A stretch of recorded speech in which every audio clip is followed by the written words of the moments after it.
I know. It's been a minute. Actually, it hasn't. It's been like a month, 2, maybe. What's going on, YouTube? Welcome back to another video. Thank you guys so much for joining the DTV Productions channel. This is gonna be like a little series I do on my channel that I'm actually gonna be starting, kind of like a Q&A type thing. Because as a photographer, a lot of other photographers and videographers have questions. And that's what I'm here for. That's what this whole channel is about, answering you guys' questions. And I'm so glad that somebody actually reached out and asked me one. It's not the first guy. A couple people have actually reached out and asked me questions, and I've been answering some of them in the DMs. And I appreciate you guys for reaching out to me on Instagram. It means a lot. It truly does, honestly. So this particular question that this guy asked, it stood out. It stood out because it was asked a lot. This is actually a frequently asked question by beginning photographers and videographers.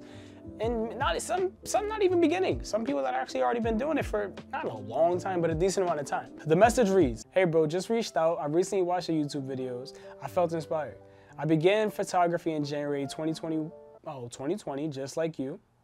Currently, I'm a professional basketball player overseas, but I enjoy taking photography pics as well.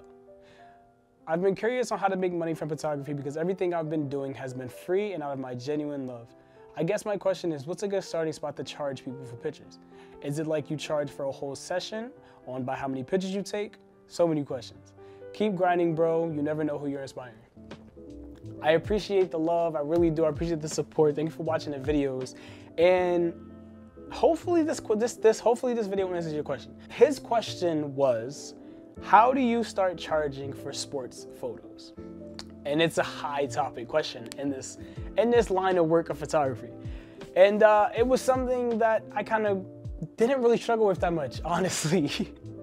If you watch my previous video on how I got started, basically, like I told you guys, I'm a hustler. And one thing that I loved doing was making profit. And I made a profit off my first camera. That was the first thing I chose to do. The one and the main thing I need you to take away from this video, if you take away anything, with this line of work, or with any line of work where you're creating anything of your own, always charge what you are worth. And never let anybody try to negotiate your worth, ever. Never. As a photographer, we are our biggest critics, let's be honest.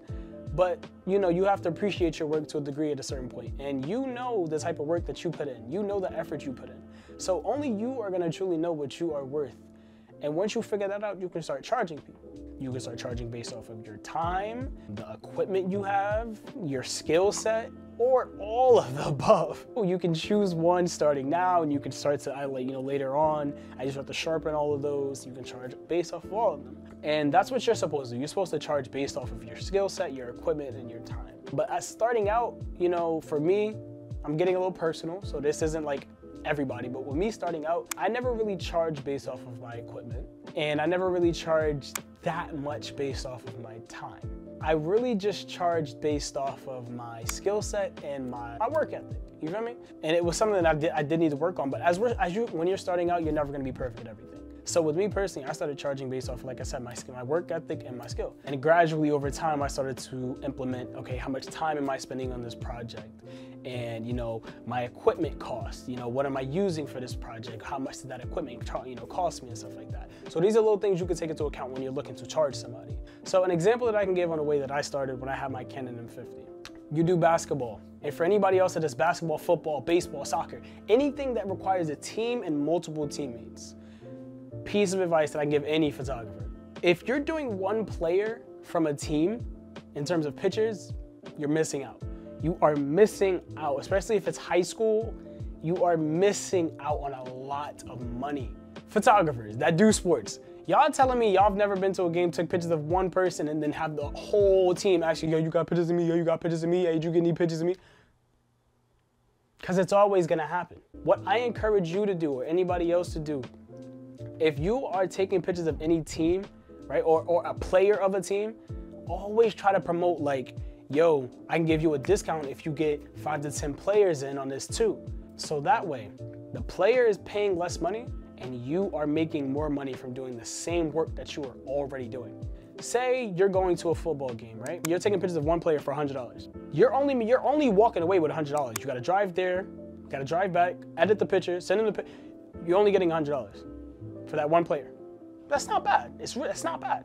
But on the contrary, if you were to do 5 players and charge $30 to $40 per player for pictures, Now you are doubling, almost tripling your profit when it comes to how much you're making for doing the same amount of work, driving the same distance, and maybe spending an extra 30 minutes to an hour editing. So when you're charging, you gotta think about it like that, because everybody wins in that situation. The players are paying less, still getting their pictures, paying less money, and you are making more money for doing the same thing you were already doing.